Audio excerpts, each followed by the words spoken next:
Good to have you join us today on Youth Assembly. It's a special edition of Youth Assembly. Yes, it is the 16 days of activism. We are advocating for an end to gender-based violence, and it's day 6 already. It started on the 25th of November and will end on the 10th of December. Well, today we look at an analysis of Nigeria's response to gender-based violence. Now, the year 2020 will go down as one of the most challenging years for girls and women in Nigeria.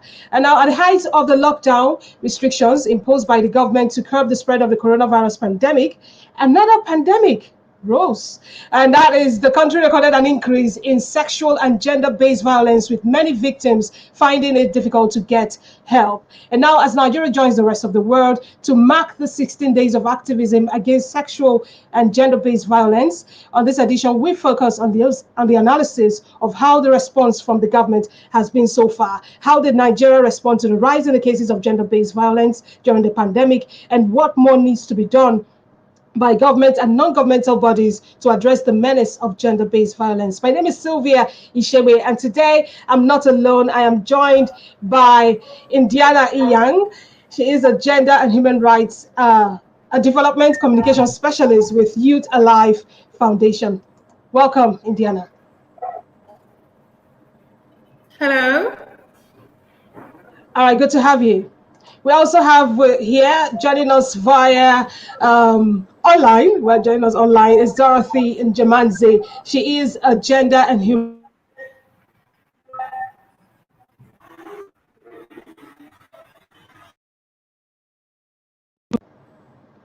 Nice to be here. Thank you for having Me.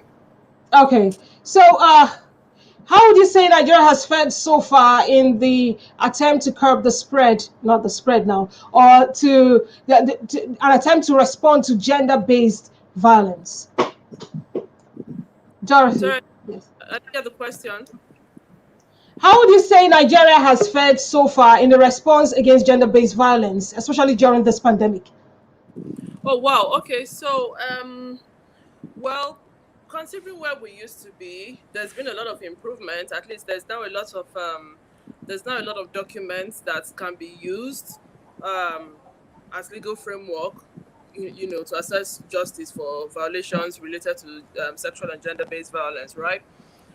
Of which women and girls are predominantly victims of. There are more of, women and girls are more victims of sexual and gender-based violence than men and boys. Yeah. So, yeah, in terms of the existence of legal framework, uh, yeah, we have made some progress. But the biggest problem we have is in the implementation of the legal framework. We don't have gendered budgeting, and that has made so many people keep giving excuses for investing in um, uh, anything that will help to implement the existing laws. We have the Violence Against Persons Prohibition Act now, and many states are yet to domesticate it. The Child Rights Act is still there.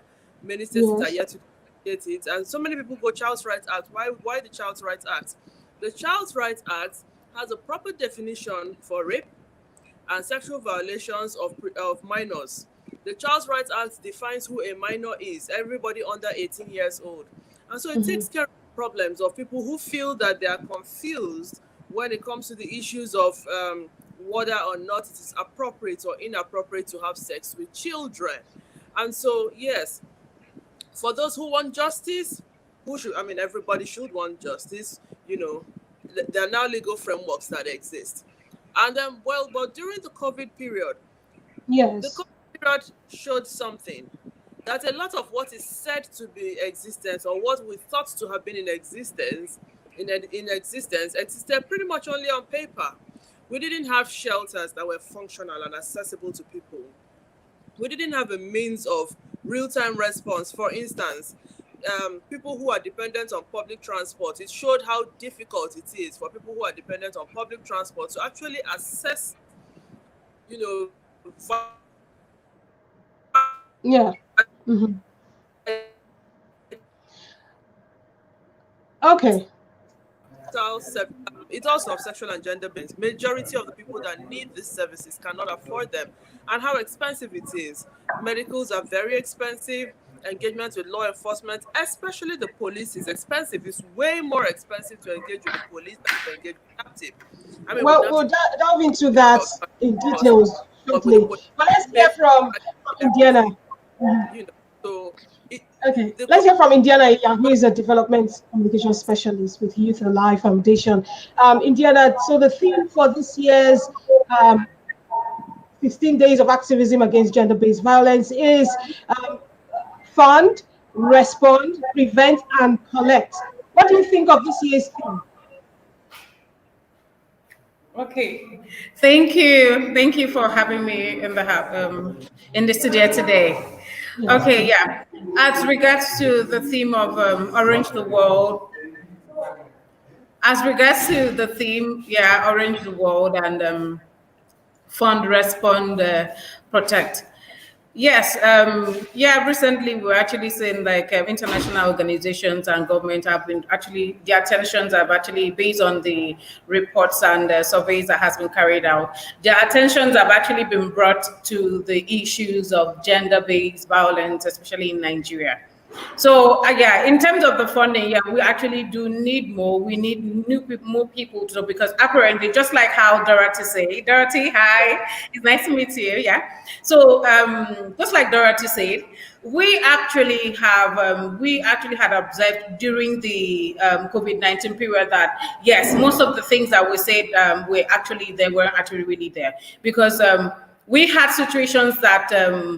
We didn't even have shelters. Like, let me use an example. We had a case of a 12-year-old that was actually like being abused by her guardian. And at the point of rescuing the child, even though, yes, we had handed over to FIDA to take this thing, we had realized that being able to provide funding or even having like a referral system aside from like FIDA that was there to be able to take care of this child at that community. Being able, you're literally taking a child from the guardian and where whosoever that was probably providing, feeding the child somewhere else. They have to be shelters. They have to be places for those people to stay, but honestly there was nothing available. And then as also in terms of responding, in terms of taking action, in terms of responding, yeah, people, yes, we don't even have, let's say, good responding system. Let's say if, for example, like the police, for example, say imagine. Yeah, hello, just hello, responding yeah, can you hear me? So so response team reported 60% of increase in domestic violence and 30% in sexual-based violence. Now, from your observation, still on you, Indiana, do you think the yeah, country, now that is why I'm asking you the question, why yeah. would you say we don't have a good response system, with the statistics on ground? Okay, with the statistics on ground, yes, we do. They said, yeah, we have 60% and all of that. Response Yes. system, yeah. This thing. Who are the people that are actually saying that they're responding to this? Yes, we have like NGOs, we have like government officials that have been paying attention. The police as well, even if you even like take an incident, like an issue to like the police to respond to the issue, the police actually demand that you give them money to go and to respond or to even make an arrest or to even investigate the issue. When, for example, people that are actually reporting these cases, also people are reporting this case, making this report, actually don't even have the finances, and they are coming to you for help, and you're telling them that they're demanding for money from them. Yes, we phone lines have been made available, especially during the COVID-19 period. Yes, a lot of phone lines have been made available that you can literally call in. And but what we are asking is, after the calls have been made, what has been done? What is being done after that? Okay. All right, let's hear from Dorothy. Dorothy, you're back on now. So, as a person interfacing with victims of gender-based violence, especially during the lockdown, how would you describe the response? And first of all, let me ask you before you describe the response now, do you think the country anticipated the increase in gender-based violence during this pandemic? And how would you Sorry, describe can it? you repeat the So, you've been a person in the forefront of ending gender-based violence and interfacing with victims. Now, would you say the yeah? country was ready for the increase in gender-based violence that has been experienced during this pandemic? And how would you describe the response towards that?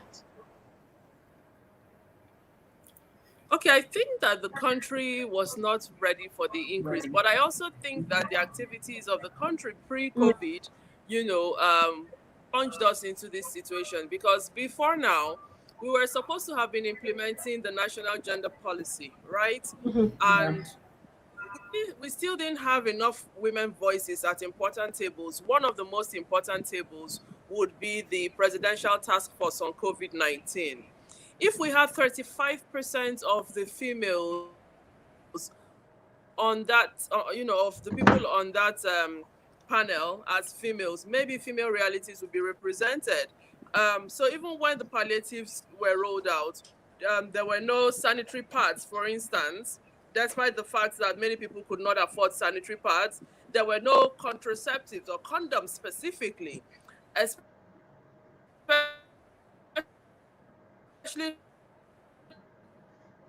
considering the fact that many domestic violence unprotected sex with their husbands, boyfriends, or other partners. And so if the realities of women were better captured, then would have prepared better to mitigate a lot of things that came by. And irrespective of the fact that women could not decide to abstain from unprotected se- unprotected sex without you violent repercussions. There were no antenatal. We couldn't go to report to the mobile courts about the increase in violence. We couldn't get restraining orders from violent victims,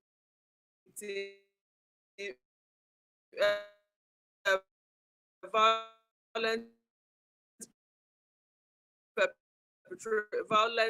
perpetrator violence against impaired because over time gender-based violence as woman matter and not human matter. We saw during the gender-based violence was a human matter and not woman matter. And people didn't start acting until it actually started claiming lives. I remember that because people were pretty much trapped with their social media, then it meant that um, more people would get the news of what is happening in real time. And I think that was one sexual violence that we live with. So was the country ready? Really, the country wasn't ready. We called several government offices to help us to take victims to law enforcement or to hospital. But even they told us that they were closed for the COVID period. So it meant that the gravity of gender-based violence was not seen to be what it is people. And that's something that we must by all means avoid next time.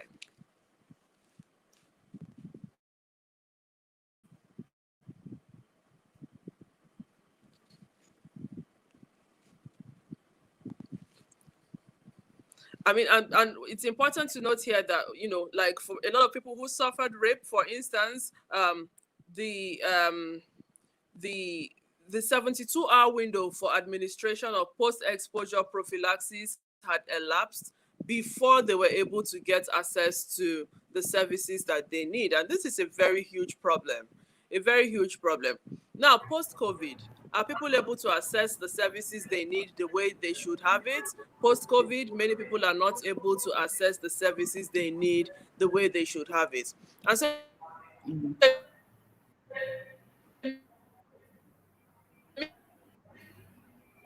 means we are still doing something wrong. Okay, thank you and so much, Dorothy. gender-based violence to be family matter. We need to transfer point where gender-based violence is not seen as family matter, but is seen as a crime which it is known to law with defined Yeah. penalty. Okay, so let's hear from Indiana. Indiana, would you say Yeah. there was progress? There was progress made by Nigeria in addressing the menace of gender-based violence during the pandemic. I mean, we've heard Dorothy talk for a while, and she has laid down some valid points. But from your perspective, was there any progress by Nigeria in addressing these issues? Okay, yes, I will say, I would say yes to that Okay, because okay. compared to before, Mm, compared to before compared to before the let's say what was actually put in place was really very limited, and also even what let's say, even let me use the example of a lot of laws and laws policies that have been put in place. A lot of people were not aware of this. But yes, so that's why I would say yes, there is progress. And also, yes, people are beginning to recognize that this is an issue. This is something that we all need to talk about. This is something that we need to really address right from its root, like from its root cause. So yes, I will agree. Yes, they have actually been progress, and a lot of government agencies, international organizations, corporate bodies are beginning to come out to speak out and to address the issue of gender-based violence. So yes. Now that you mentioned governments, what areas do you think Nigerian governments have not really gotten it right? And relevant stakeholders, of course, they need to improve on in addressing the needs of victims now of gender-based violence. Mm. Still on you, Oh, Indiana. hello. Can you repeat that again, please? All right, so you spoke about the government doing the best so Yeah. far. Yeah. Okay, so but there are still areas, loopholes here and there. What areas are those that you think the Nigerian government and relevant stakeholders need to improve on in addressing the needs of victims of gender-based violence?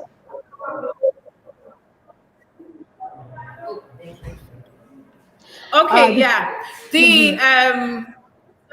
sorry, so sorry about that. Yeah. Okay. The government needs to, like, especially like the legislative body, the national assembly, the national, both. Let me say every arms of government. Let me not say, mention some and not mention some. Every arms of Even government actually, stakeholders.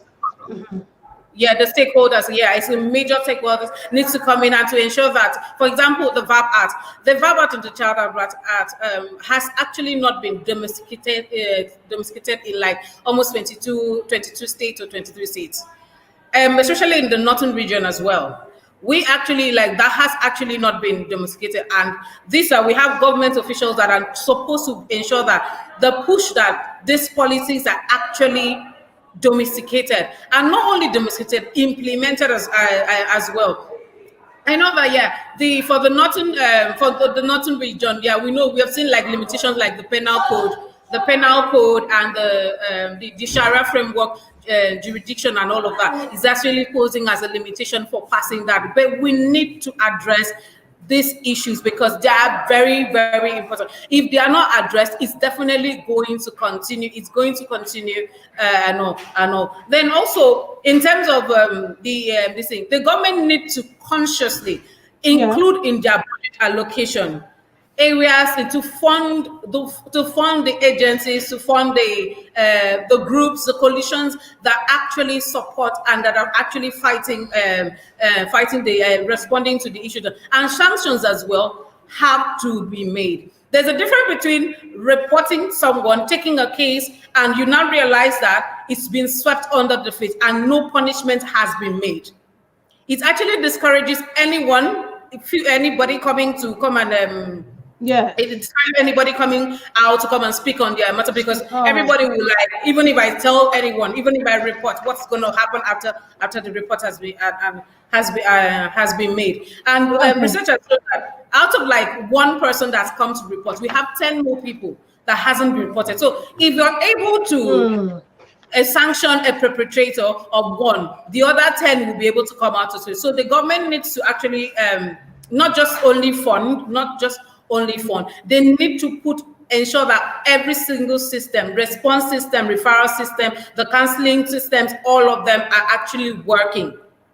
All right. Okay, so we have a comment here already. Abiam Autumn says the Nigerian state plays a pivotal role in increasing the number of gender-based violence. The economy is bad, idleness is severe, and frustration of many is vented on the vulnerable. That is his point. Dorothy, welcome back. Tell us what you think about Abiam's point here on the role of the economy and the society in gender-based violence. Yes. Hello, Sorry, you Dorothy. have to repeat the question. Yeah. Repeat the question. So the comment, did you hear the comment? No, I didn't get the comment. Okay, so the comment is from Abiam Otom. She said the Nigerian state plays a pivotal role in increasing the number of gender-based violence. The economy is bad, idleness is severe, and frustration of many is vented on the vulnerable. What do you think of this? Well, there is no excuse for perpetration of any crime whatsoever. It's like if anybody, if you walk by any beautiful shop with its goods displayed there, there's no excuse why you say it was so beautiful and so I was tempted to go and steal it, or I was tempted to break the place, or I was tempted to go and shift it, you know? And these are for inanimate objects. How much more human beings that are emotional beings with human rights? And so idleness should not be anybody's reason for harming another person, you know? We all have our bad days, we all have our good days. But irrespective of our bad days, it doesn't mean, you know, even when we have our bad days, we shouldn't be harming anybody.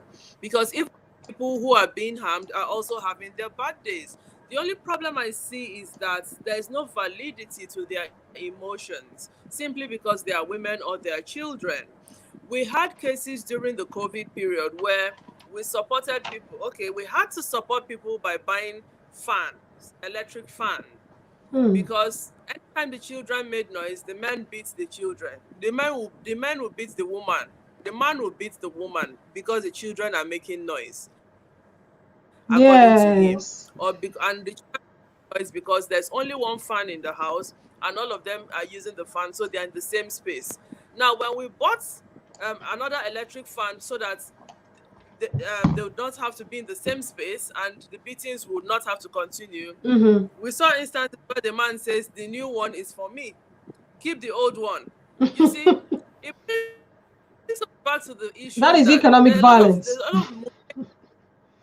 A lot of mundane things that are just pushed forward to trivialize the emotions of women and children. And as much as possible, we need to mitigate this. And that's why the first thing to do is to remind everybody that we are first human beings before anything else.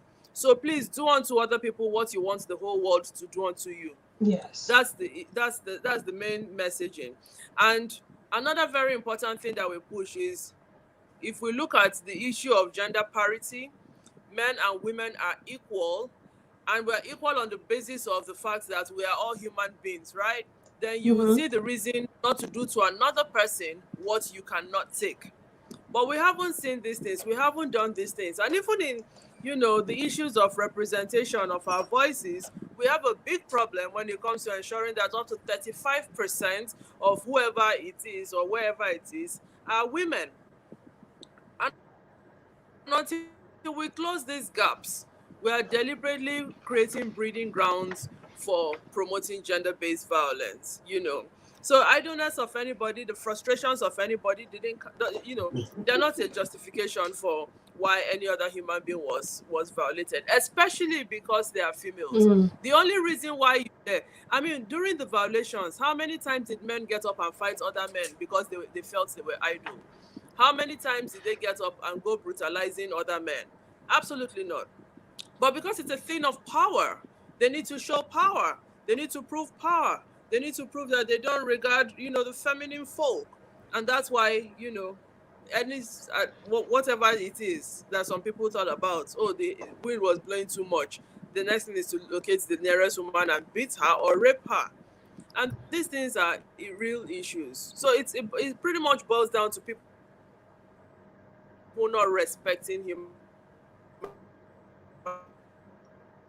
human rights. Okay, now that you mentioned, in fact, on my way here, and somebody actually saw me with my T-shirt and the 16 days of activism against gender-based violence, and the person, a man, asked me, when will we start fighting for their own rights also, because men are also abused. So you get that a lot from men when they see these things, when they see women advocating for an end in violence. But also we look at the justice, getting justice for the victims, women, both genders, of gender-based violence, especially rape victims. It remains a challenge in Nigeria. And still on you with the Dorothy, I would like you to answer this one. What needs to be done to hasten the pace of justice for victims of gender-based violence in Nigeria? With the case of victims like Walia and Baraka's earlier witness this year that lost their lives to rape. Okay, very easy. So first of all, I'll start from the fact that in Nigeria, we've treated gender-based violence as woman matter and not human matter. If we treat it as human matter, then there'll be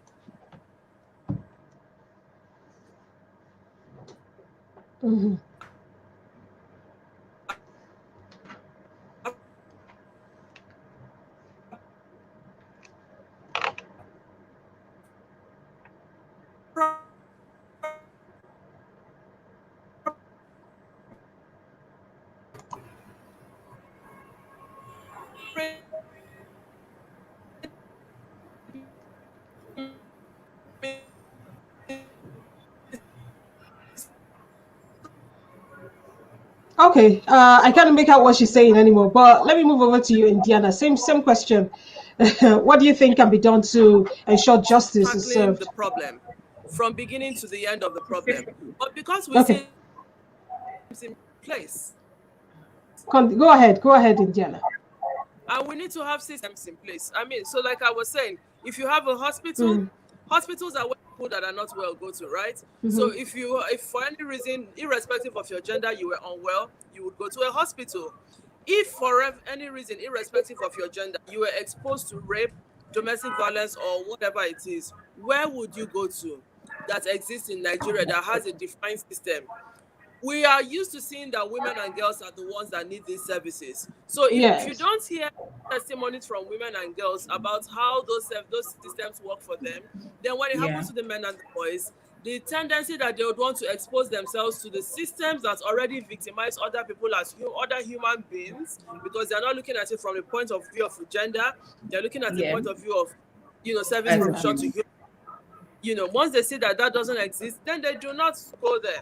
And it makes them even more at a disadvantage, and so their realities are also not captured the same way the realities of more women, who don't have the courage to engage the failing systems, are not captured.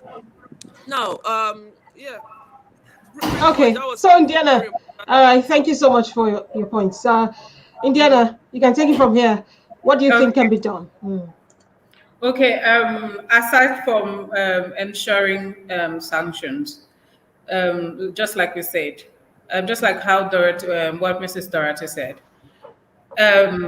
the first people that actually check if it's a situation of a rape situation, or let's say someone, aside from actually rape, there was actually like someone like a lady or a guy you were beaten, the first place you're going to visit is actually the hospital. So if the hospital is not able to identify and recognize that their victim or their patient has either been raped or has scars that need to be, and report it to the enabling bodies, the bodies that are supposed to, the legal bodies that are supposed to take actions on this, or even need like counseling, like especially in situations that the victims actually do need counseling. We need to start from the hospital. For example, in a rape situation, to be able to get evidence of a rape, to be able to hold the perpetrator accountable, it's going to be from the hospital. The test carried out by the hospital is what is going to be an evidence to prove that this act was actually perpetrated. It wasn't just fabricated. So we need to fix our hospital system, and also ensure that every hospital actually do have, or medical centers have this particular, have counselors, legal bodies that actually that are already on standby to report to issues like this. So that's one of the major ways to go about it. Aside from domesticating and all, we also have to ensure that okay, this these policies for the states that these policies have not been domesticated, they can victims. Although yes, on the Nigerian constitution, yes, we have for cases of rape the 15 years, at the rape attempt 14 years imprisonment, and the life. We have that, but there's we need to ensure that people reported are actually being punished for their acts. Then also, we also need to ensure that the states that don't have, especially the Child Right Act, in the northern area, in the northern Yes. region, that act needs to be passed so that any perpetrator would be held accountable and the person will not escape the law because of the Sharia framework that is accessible and available to the Northerners. To the What does it Northerners. even mean? What does it mean for the fight against gender-based violence, especially for these states that you mentioned that don't have the VAP Act adopted yet? Yeah, it naturally means that for the states that don't have the act, that perpetrators could easily escape. They easily cannot be sanctioned, and also it also holds back victims from coming out to speak out because they really don't. Even after yes, the victim comes out and speak out in this region. What next? What next? Yes, Even if there's no you say, law. yeah, you are, yeah, so well, yeah, what actually no, there's really no law that is going to hold somebody accountable for the crime that the person has been committed. So that's just the danger for those states. All right, Dorothy. There is also the issue of the danger of silence. A lot of victims are silent, even where the VAP Act has been adopted. They're still silent about it for fear of stigmatization. How would you say the government, stakeholders, and even individuals in the family can go about it to make sure that voices of those who are victims of gender-based violence are heard?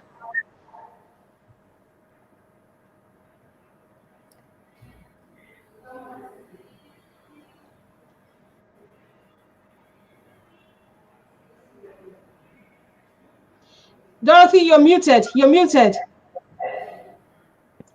No, I Okay. said I Okay, go ahead. didn't get the questions very well. You said how would I? Can you hear me now? You said how would I say what about? Yes, the issue of the danger of silence. A lot of victims, even where the VAP Act have been adopted, they're still silent about it because of stigmatization and all. So how do you think Okay, they should go about it in terms of the family members, people around them, stakeholders, government, to make sure their voices are heard and justice served? oh, beautiful. So it's important to state here that silence is the biggest enabling factor for all kinds of violence against women and girls. It's important to state that. So if you're a religious leader and you're not actively promoting the content of the Violence Against Persons Prohibition Act and Child Rights Act, then you are promoting violence in your sphere of influence. If you are a traditional leader and you're not actively promoting the contents of the Violence Against Persons Prohibition Act and Child Rights Act, then you are promoting violence in your sphere of influence. If you are a governor and you are not actively promoting the provisions of the Violence Against Persons Prohibition Act and Child Rights Act, then you are doing nothing else but promoting violence in your sphere of influence. If you're whatever you are, a local government chairperson, a senator, a legislator, a House of Representative member, or House of Assembly, the provisions of the law, then you are promoting violence in your sphere of influence. Um, this is a clarion call also to the National Orientation Agency. More people need to know the provisions of these laws so that more people can take better decisions. If the person who you are supposed to vote for or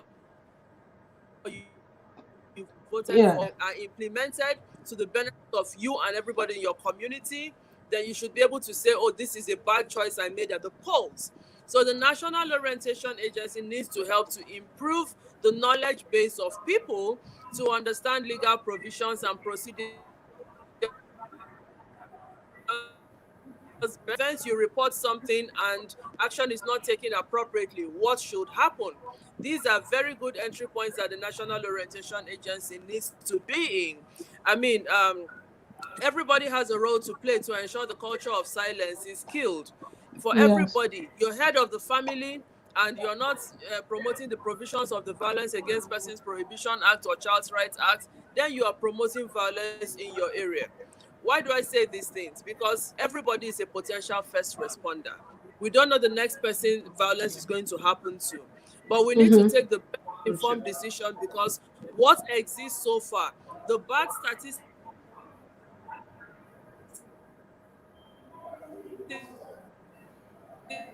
Okay.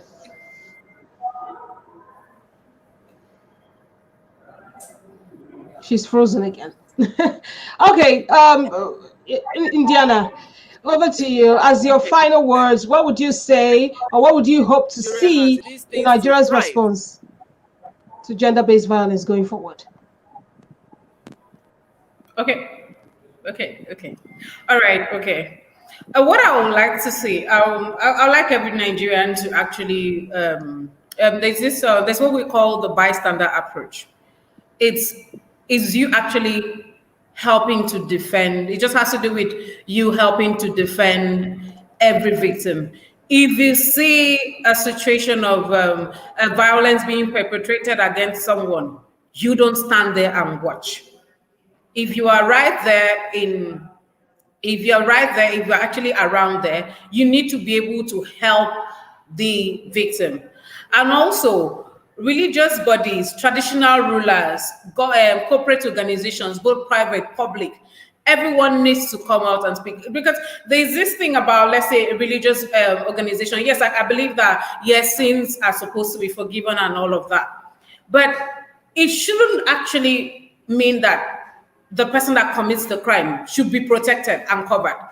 Because the moment you cover a perpetrator, it's going to actually avoid and prevent the victim and other victims to come out to speak out.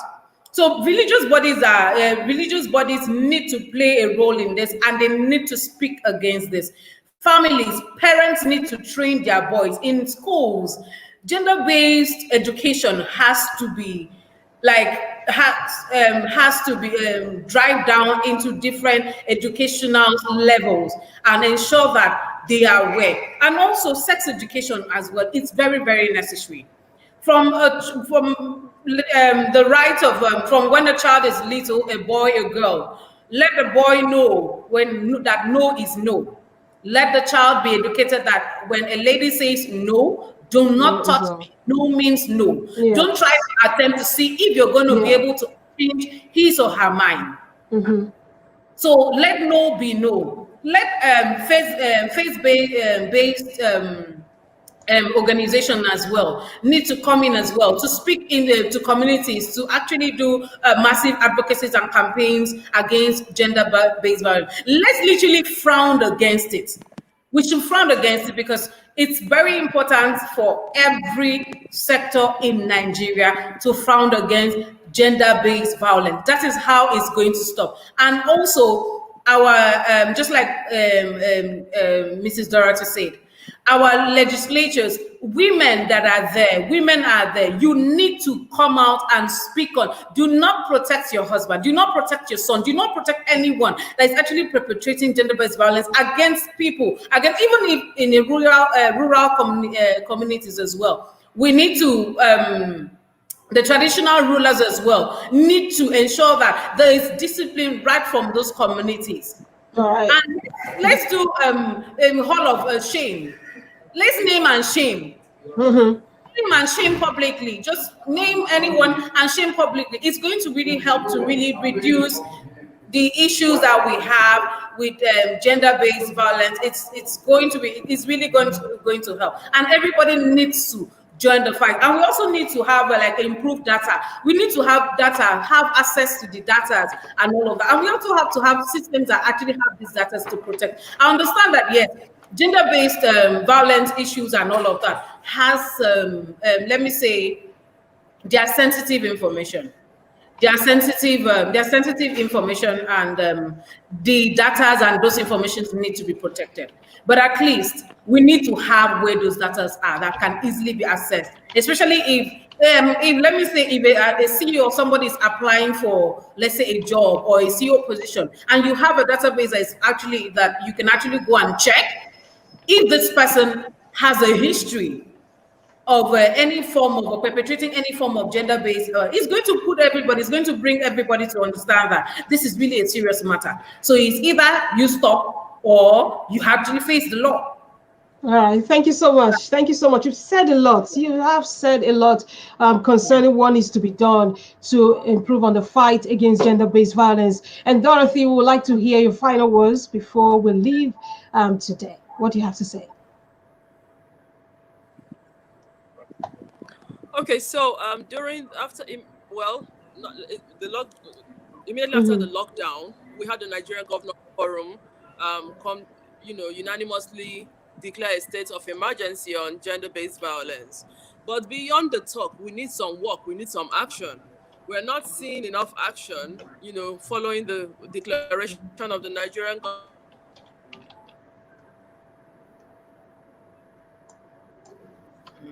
Governors Forum. We need, the names on the sex offenders register to reflect the reality of convictions that we have gotten.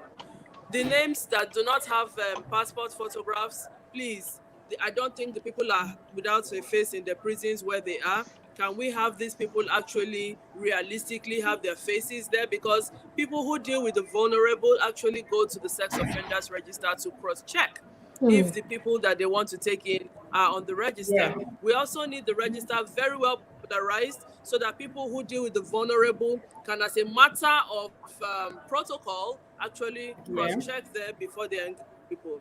And then for victims, until we've supported victims, we continue re-traumatizing victims and we don't give them a chance to translate into survivors. Many victims need accommodation. There's no budget Yeah. for this. And it's a big failure to people. A lot of the women need to move with their children, and that entails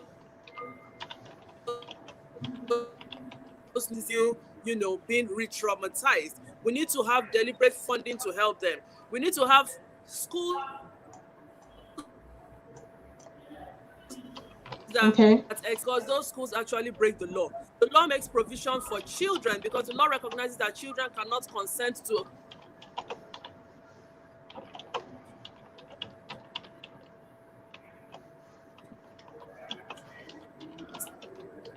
sexual activity.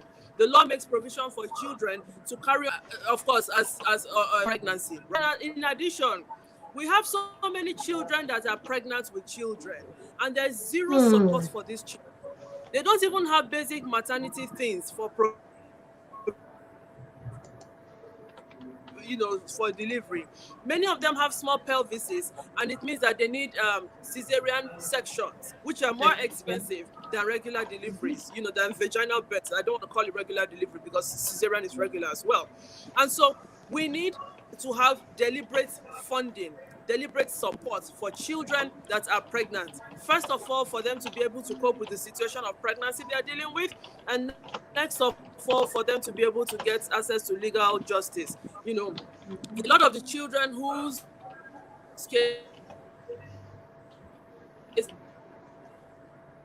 were reported to us as at the time they were, and some are about to put to bed, and investigation, some with the police, some with NAPTIP. This has made the children feel very bad. I can't complete this without talking about the implication of mental health, Okay. how it bears Yeah. on the mental health of the It's a serious it's issue. very, very, very. And then human rights defenders also need to be taken into cognizance.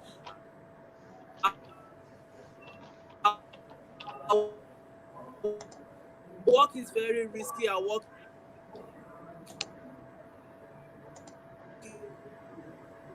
very dangerous, that have offices that have anything to do with what we do with, go to bed. We're happy to do that. But we need to be seen as partners in progress and stop being seen as we are trying to take the glory for anything. After all, you don't have our experiences. I work in a survivor run organization. We render round the clock support to survivors of gender-based violence because we know firsthand what it feels like. If somebody is doing the work just Yeah. to earn a salary, the person will not bring as much passion as we bring to the table. The person may bring some Yes. sympathy, perhaps some Yeah. empathy, but the person would not understand our realities and why we feel the need to Yeah. respond real time around the clock. So we're happy to partner. We are ready Mhm. to synchronize. And we should stop being relegated. That's pretty Thank you so much. Thank you so much, Dorothy. Dorothy Njamanze is a gender-based and human rights advocate, and she has done so well in making sure that gender-based violence is eradicated in Nigeria. And we also had everybody Mrs. has a Diana what Inyang, who is a development communication specialist with Youth Alive Foundation. Thank you so much, ladies, for coming today and lending your voices to an end to gender-based violence. It was a Thank pleasure. you. Dorothy. Hello. Hello, And Miss she's frozen. Dorothy. She's frozen again. But Uh, share this video and comment, like, and keep the conversation going. Your voices must be heard. What do you think Nigerians, the Nigerian government, stakeholders, and even individuals in the society can do to help curb the spread of gender-based violence in our society? We'll be back tomorrow for another interesting edition of Youth Assembly. Continue to listen to us on www.clickniger.net and follow us on all our social media platforms. You can see it scrolling down below and be join the conversation on those platforms also. My producer has been Ihioma UKJ, and we'll be back tomorrow for another interesting edition. Bye for now, and have a fantastic day, ladies. Thank you for your Thank you so time. much. Miss Thank you. Dorothy, I've been trying to reach you. Please, it's nice to meet you, Ma. Nice to meet you. All right. All right. Thank you. Thank you so Thank much. you. Bye. Bye.